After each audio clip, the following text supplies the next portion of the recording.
আসসালামু আলাইকুম দর্শকগণ, দৈনন্দিন রান্নাবান্না ও রুচিরাদু চ্যানেলে সবাইকে স্বাগতম। আশা করছি ভালো আছেন, সুস্থ আছেন। দর্শকগণ, কিছুদিন যাবৎ আপনাদের সাথে নানান জায়গায় ভ্রমণের ব্লগগুলো শেয়ার করছি।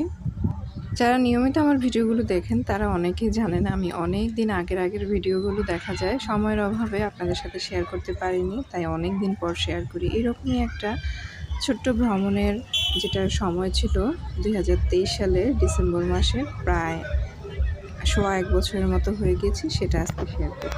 এই পার্কটি হচ্ছে কুমিল্লার ম্যাজিক প্যারাডাইস পার্ক, যেটি কিনা কুমিল্লা জেলার কোটবাড়ি এলাকায় অবস্থিত। এখানে ওয়াটার পার্ক আছে, ২০টির অধিক রাইড আছে ডাইনোসর পার্কেরই একটা অংশ। আরও আছে পিকনিক স্পট সহ। এই পার্কটি কুমিল্লার সবচেয়ে সুন্দর এবং বড় অ্যামিউজমেন্ট পার্ক। পার্কের যে মূল ফটকটি বা গেটটি দেখতে পাচ্ছেন, সেটা হচ্ছে বিদেশি কার্টুন ডিজনিকের আদলে তৈরি করা। এই পার্কটা প্রতিদিন ৯:৩০ থেকে সন্ধ্যা ৬:৩০ পর্যন্ত খোলা থাকে। আর এই পার্কের এন্ট্রি ফি হচ্ছে জনপ্রতি ৩০০ টাকা। আর এর ভেতরে আবার একটা দিকে ওয়াটার পার্ক আছে, সেটা আমি পরবর্তীতে ভিডিও করেছি, শেয়ার করব। সেই অংশটার ফি আলাদা করে হচ্ছে ৩৫০ টাকা। আর বিভিন্ন যে রাইডগুলো আছে সেগুলো ৫০ থেকে ১০০ টাকা করে পাওয়া যায়। ৬ বছরের নিচের বাচ্চাদের জন্য কোনো এন্ট্রি ফি লাগে না। আর তাছাড়া এখানে বিভিন্ন রাইডের জন্য প্যাকেজ আছে। যদি প্যাকেজ নেওয়া হয় ৪-৫টা আইটেমের জন্য বা ২-৩টা আইটেমের জন্য, সেই ক্ষেত্রে কস্টিংটা কিছুটা কম হয়। তবে আপনি যদি অনেক দূর থেকে ম্যাজিক প্যারাডাইস পার্কে যান, তাহলে হয়তো খরচ এবং সময়ের হিসেবে আপনার জন্য ব্যয়বহুল হয়ে যাবে। সেক্ষেত্রে ভালো হবে যদি আপনি সময় নিয়ে কুমিল্লা গিয়ে ম্যাজিক পার্ক দেখার পাশাপাশি এখানে আরও কিছু দর্শনীয় স্থান আছে, যেমন কুমিল্লা বিশ্ববিদ্যালয়, শালবন বিহার, ময়নামতি জাদুঘর। কুমিল্লা শহরে আরও আছে ধর্মসাগর পিড়ি, দিঘি, ময়নামতি ওয়ার সিমেট্রি। এগুলোতে একসাথে যদি সময় নিয়ে ভ্রমণ করেন তাহলে কিন্তু এই কস্টিংটা আপনার মানানসই হবে এবং সহনশীল হবে।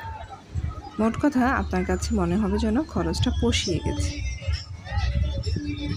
ঢাকা থেকে বাস যোগে চলে আসতে পারেন একদম কুমিল্লা যে কোটবাড়ি বিশ্ব রোড, এখানে এসে থামবেন। তারপর কোটবাড়ি থেকে যদি এভাবে জনপ্রতি যান তাহলে ১৫ থেকে ২০ টাকা করে নেবে সিএনজিতে। আর যদি রিজার্ভ যান ১৫০ থেকে ২০০ টাকার মধ্যে কিন্তু এই জায়গায় যেয়ে পৌঁছাতে পারবেন। তবে বিশ্ব রোড থেকে একটু ভেতরে, যেটা কিনা নর্মালি তারা ম্যাজিক প্যারাডাইস পার্ক নামেই সিএনজি বা ড্রাইভারওয়ালারা চিনে, তবে এখানের একটা আসল নাম আছে। জায়গাটা নর্মাল যে নাম সেটা হচ্ছে সালমানপুর কোটবাড়ি বলা হয়। বিস্তৃত এরিয়া নিয়ে কুমিল্লা শহরের মধ্যে এটাই হচ্ছে সবচেয়ে বড় পার্ক। এছাড়া আছে ডায়নো পার্ক, আলাদা একটা ডায়নো পার্ক আছে, ব্লু ওয়াটার পার্ক আছে। শহরের ভেতরের দিকে যদি এসে আরেকটা ছোট্ট পার্কে যেতে চান, সেখানে আছে ফান টাউন নামে ছোট্ট একটি পার্ক। তো যাই হোক, সবগুলো পার্কে ঘুরে যা দেখতে পাবেন, এই ম্যাজিক প্যারাডাইস পার্কে এসে একসাথে কিন্তু সব কিছু দেখে ফেলতে পারবেন। যেমন ডায়নো পার্কে গেলে এতটা কিন্তু অনেক ডাইনোসর দেখতে পাবেন, যদিও কিন্তু এতটা কিন্তু বিস্তৃত জায়গা না। আবার ব্লু ওয়াটার পার্কটাও কিন্তু একটু শহর থেকে, কোটবাড়ি থেকে অনেক ভেতরের দিকে। তো সব কিছু মিলিয়ে এটাই দর্শকদের জন্য, দর্শনার্থীদের জন্য বেশি প্রিফারেবল হয়। এই যে পাশটা দেখতে পাচ্ছেন, এটাই হচ্ছে ওয়াটার পার্ক, মানে এখানে আলাদা করে টিকিট নিতে হয়। তার জন্য কিছু রাইড আছে, ওয়াটার সংক্রান্ত, পানি সংক্রান্ত যে রাইডগুলো আছে সবগুলো কিন্তু এদিকে পাওয়া যায়। আর এদিকে আছে রেস্টুরেন্ট, আর এদিকে সিঁড়ি বেয়ে ওঠার জন্য যে জায়গাটা আমরা কিছুক্ষণ পরে যাব, এই জায়গাটার মধ্যে আলাদা করে কিছু ডাইনোসর সেট করা আছে আর্টিফিশিয়াল, যেগুলোর মধ্যে খুব শক্তিশালী সেন্সর আছে। আর এই সেন্সরের মাধ্যমে যখন তার কাছে মানুষ যাওয়া আসা করবে, ঠিক সেই সময় একদম অবিকল ডাইনোসরের কিছু প্রজাতি আছে, খুব সুন্দরভাবে সেই প্রজাতির শেপগুলোকে ফুটিয়ে তোলা হয়েছে। আর ঠিক সেইভাবেই সেই প্রজাতির মতো হুবহু তাদের মুভমেন্টটা শুরু হয়ে যায়। ছোট হোক বা বড় হোক বা শিশু হোক বা বৃদ্ধ হোক, যে কেউই প্রথম যখন এই ডাইনোসর পার্কে ডাইনোসরগুলোকে দেখে, তখন কিন্তু যতই সাহসী হোক না কেন, তার মনের ভিতর একটা কিন্তু ভয় জেগেই ওঠে। হয়তো বড়রা দেখতে দেখতে মানানসই হয়ে যায়, কিন্তু তারপরও একটা ভয়ের কিন্তু উদ্রেক হয়। বিশাল পার্কটা ঘুরে ঢুকতে ঢুকতে যখন ডাইনো পার্কের অংশটার দিকে যাবেন, তখন হাতের বাম দিকে হচ্ছে একটা রেস্টুরেন্ট আছে, আর সেখানে ট্রেনের ভ্রমণ করার জন্য জায়গা আছে, টিকিটগুলো সেখান থেকে নিতে হয়। আর হাতের ডান দিকে আছে ডাইনোসরদের বিভিন্ন প্রজাতির যে স্থাপনাগুলো আছে সেগুলো। ঘুরতে ঘুরতে অনেক বেলা হয়ে গিয়েছিল, প্রায় 2:30 বেজে গিয়েছিল। এই ফাঁকে ট্রেনটা ভ্রমণ করে নিল বাচ্চারা, আর সেই ফাঁকে একটু শেয়ার করে নিলাম। খুব সুন্দর কালারফুল করা থাকে, আর ট্রেনটা চলার জন্য কিন্তু প্রশস্ত জায়গা আছে। তবে ট্রেনটা যখন ভেতরের দিকে যাবে তখন ছোট্ট একটা গুহা আছে, গুহার মধ্যে ভয়ঙ্কর কিছু কিন্তু দেখার জন্য বা এনজয় করার জন্য আছে। ছোট ছোট বাচ্চারা প্রথম যখন এখানে যায় প্রথমবারের মতো, তখন গুহার ভেতরে ঢোকার আগে তাদেরকে একটু মানসিকভাবে প্রস্তুত করে নিলে আতঙ্কিত হওয়ার আর কিছুই থাকে না। যে কোনো পার্কেই ট্রেন থাকা মানেই ম্যাক্সিমাম ক্ষেত্রে সেগুলোতে ছোট ছোট গুহা থাকে, গুহার মধ্যে আতঙ্কিত হওয়ার মতো কিছু পরিবেশ তৈরি করে রাখা হয়। এই জিনিসটা আপনারা অবশ্যই করবেন। অনেকেই কিন্তু ভুলে যায়, প্রথমবারের মতো বাচ্চাদেরকে পাঠিয়ে দেয় মানসিক প্রস্তুতিটা না নিয়ে। তো খাওয়া দাওয়া শেষ করে এখানে একটু রেস্ট নিয়ে এবার আমরা ডাইনোসরদের যেই জায়গায় বিচরণটা সেই জায়গায় যাচ্ছি। এরকম সিঁড়ি করে পাহাড়ের উপরে একটু ঝোপঝাড়ের মধ্যে কিন্তু ডাইনোসরগুলো রাখা হয়েছিল।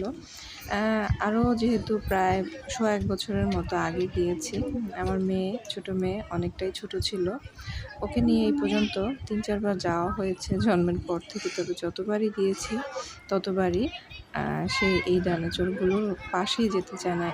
আগের বারের মতো প্রত্যেকবারের মতো এবারও সে ডাইনোসরগুলো দেখে এই সেকশনটা অ্যাভয়েড করে সে অন্যদিকে সময় কাটিয়েছিল, যতক্ষণ না পর্যন্ত আমরা এই সেকশনে ভ্রমণ করেছিলাম। তবে এবার তো তাও ঘুরেছে। প্রথমবার যখন এসেছিলাম 1.5 বছরের সময়, তখন জাস্ট আমার টিকিটের টাকাটাই নষ্ট হয়েছিল। এবার তো তবুও এই দিকে যায় নাই, কিন্তু অন্যদিকে ছিল, ঘোরাঘুরি করেছে। প্রথমবার যখন এসেছিলাম তখন এগুলোকে দিয়ে এতটাই ভয় পেয়ে গিয়েছিল যে বাসা অবধি যতক্ষণে না গিয়েছি ততক্ষণে তার কান্নাই থামে নাই। এই জায়গাটাতে প্রায় 10-12টার মতো ডাইনোসর আছে, আর এক একটার শেপ কিন্তু এক এক রকম এবং এক একটার মুভমেন্টও কিন্তু এক এক রকম।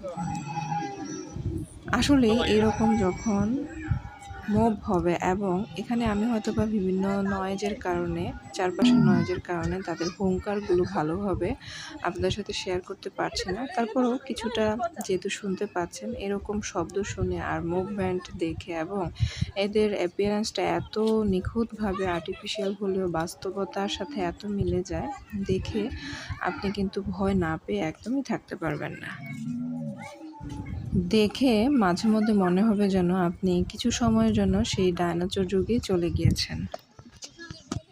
তবে যাই হোক, যেটাই হোক, যত বেশি আপনি ভয় পাবেন তত বেশি কাজের নিপুণতা আছে সেটা স্বীকার করতে বাধ্য। তাদের রিয়েলিটি আছে বলেই মানুষ দেখতে যায় এবং তাদেরকে দেখে অনেক এনজয় করে সবাই। এরকম সিঁড়ি বেয়ে পাহাড়ে উঠে যখন ডাইনোসরগুলো দেখবেন, আবার অপর দিকে সেই সিঁড়িটা আরেকটা পাশ আছে, সেটা শেষ করে যখন নিচে নামবেন সেই দিকে এরকম একটা সমতল জায়গা আছে, চারপাশে এরকম বসার জায়গা আছে, ছবি তোলার জায়গা আছে, গাছগাছালি আছে। এখানে ছোট ছোট কিছু ডাইনোসরের খেলনা আছে, রাইড আছে, যেগুলো কিনা 50 থেকে 100 টাকা করে এখানে রাইডে চড়া যায়। পাশাপাশি এটার পাশে আরেকটা সেক্টর আছে যেটা কিনা একদম ছোট বাচ্চাদের জন্য, 2 থেকে 2.5 বছরের জন্য বা 3 বছরের জন্য, যারা কিনা ছোট ছোট রাইডে চড়বে আর মজা করতে পারবে। এই যে এটা হচ্ছে এই অংশটা, এটার ভিতরে অনেকগুলো গেম আছে।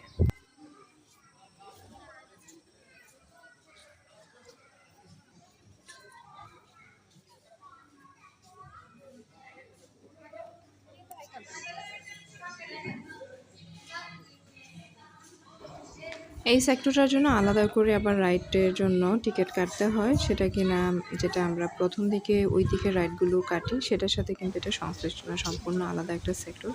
আর এইদিকে একটা এই অংশটা থেকে বের হয়ে আমরা যখন মাঝ বরাবর আসবো, তখন এখানে একটা ছোট করে ভূতের বাড়ি আছে, সেখানে কিছু হরর জিনিস দেখানো হয়। আমার এখানে কখনো ঢোকা হয়নি, তবে যতটুকু ধারণা করতেছি শুনে শুনে অনেকটা ওই যে 3D গ্যালারি থাকে সেগুলোর মতো। আর ঘোরাঘুরি শেষ করে সন্ধ্যা প্রায় হয়ে আসছিল। তাদের একটা ছোট্ট শপিং মল আছে এখানে, নানান রকমের গার্মেন্টস আইটেম পাওয়া যায়, হস্তশিল্পের বিভিন্ন জিনিস পাওয়া যায়। তো একটা চাদর দেখছিলাম লাগবে, জিনিসটা এত সুন্দরভাবে তৈরি করা হয়েছে কাঁথা স্টিচ দিয়ে, দূর থেকে যেন মনে হবে এটা কাঁথা স্টিচের কোনো নকশি কাঁথা বা চাদর।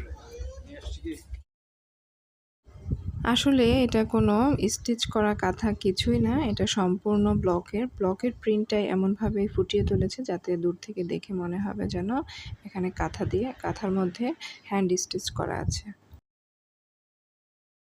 তবে নর্মাল দাম থেকে আমার কাছে একটু বেশি মনে হয়েছিল, তারপরেও যেহেতু আনকমন জিনিস এবং একটা স্মৃতি, তাই নিয়ে নিলাম। কেমন হয়েছে না হয়েছে একদিন বিছানায় বিছাবো, বিছিয়ে সেই ব্লগগুলো আপনাদের সাথে শেয়ার করব। আর এই দিকটা হচ্ছে ওয়াটার পার্কের যে রাইডগুলো আছে, ওয়াটার সংক্রান্ত, পানি সংক্রান্ত, এখানে কিছু বোট আছে। আমি এতটুকু পর্যন্তই ঢুকেছিলাম, সন্ধ্যা হয়ে যাচ্ছিল বিধায় আর বড় বড় যে ওয়াটার পার্কের রাইডগুলো আছে সেগুলোর দিকে আর যাচ্ছিলাম না। তো সব কিছু মিলে সারাদিনটা বেশ আমোদ ফুর্তির মধ্যে গিয়েছিল। তাহলে দর্শকগণ, আমার ভিডিওটি ভালো লেগে থাকলে চ্যানেলটি সাবস্ক্রাইব করবেন, ভিডিওটিতে লাইক কমেন্ট শেয়ার করতে ভুলবেন না, আর পরবর্তী ভিডিও পাওয়ার জন্য নোটিফিকেশন বাটনে ক্লিক করে রাখবেন। সেই পর্যন্ত ভালো থাকুন, সুস্থ থাকুন, ধন্যবাদ।